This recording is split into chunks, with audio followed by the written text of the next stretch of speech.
Fungsionalitas yang kedua adalah komunikasi tentu saja ya. Setelah datanya bisa barangnya teridentifikasi, maka dilanjutkan dengan teknologi komunikasinya. Bagaimana jalannya? Ya, kalau tadi alamatnya, sekarang jalannya pakai apa? Alamatnya misalnya di sebuah perumahan, jalannya pakai aspal, ya, jalan tol dan seterusnya. Maka kalau kita melihat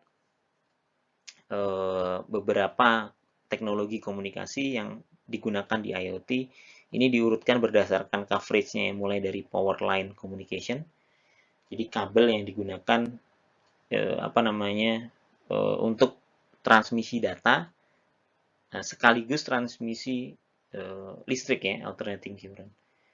Ada NFC yang biasanya juga dipakai oleh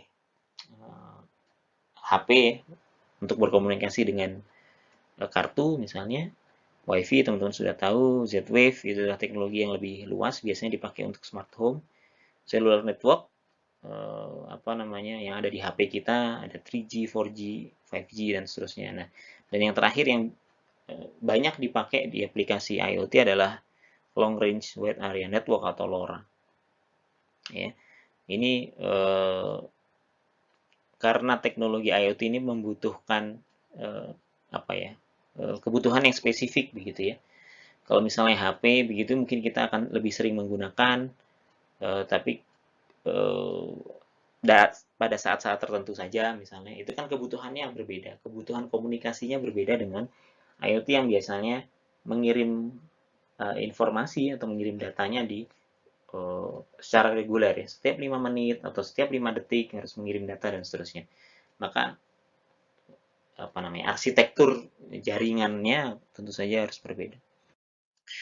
Nah, fungsionalitas yang ketiga dari network layer adalah security. Jadi di dalam network layer tadi harus bisa menjamin adanya identifikasi, bisa menjamin datanya terkoneksi, juga menjamin sekuritasnya ya, keamanan dari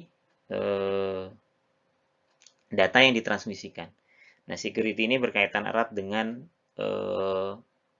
adanya enkripsi, dekripsi. Kalau teman-teman belajar tentang telekomunikasi, maka data itu tentu saja kan diubah ke format yang format-format tertentu begitu ya, ada aturan-aturannya. Kalau misalnya contoh-contohnya seperti ini menggunakan standar tertentu agar bisa dibaca oleh oleh jaringan sekaligus juga sebagai keamanan gitu ya. Sehingga ketika informasi itu ada enkripsi, ada dekripsi.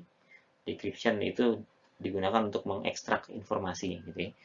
Jadi kayak kalau misalnya obat itu dimasukin ke kapsul, nah itu kapsul itu seperti pelindung gitu kan ya. Maka dilindungi, nanti setelah nyampe pesannya dibuka kembali begitu ya. Jadi infonya menjadi lebih aman. Dan yang terakhir mungkin adalah routing ya. Routing itu bagaimana memilih jalan.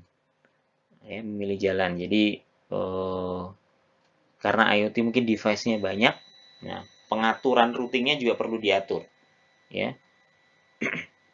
Jadi misalnya kalau satu node itu tahu bahwa alamat tujuannya begitu ya, maka kita harus tentukan kemana dia harus jalan begitu ya, kemana jalannya, melewati device apa saja. Nah tentu saja harus dipikirkan algoritma routing yang efisien agar node-node yang tidak perlu dilalui juga tidak perlu dilalui begitu ya, sehingga akan lebih hemat.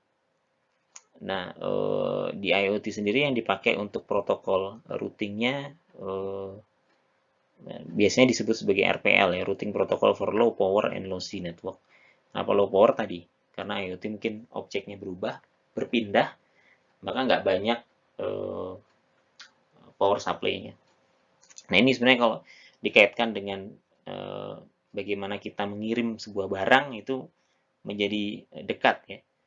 Dimulai dari identifikasi itu bagaimana alamatnya bisa dikenali, terus kemudian komunikasi itu jalannya seperti apa, begitu ya. Security itu pengamanannya seperti apa. Kalau kita ngirim barang kan tentu saja harus dipak, harus dikasih plastik dan seterusnya. Dan routing tentu saja. Jadi paket-paket tadi diantarkan melalui jalur apa saja.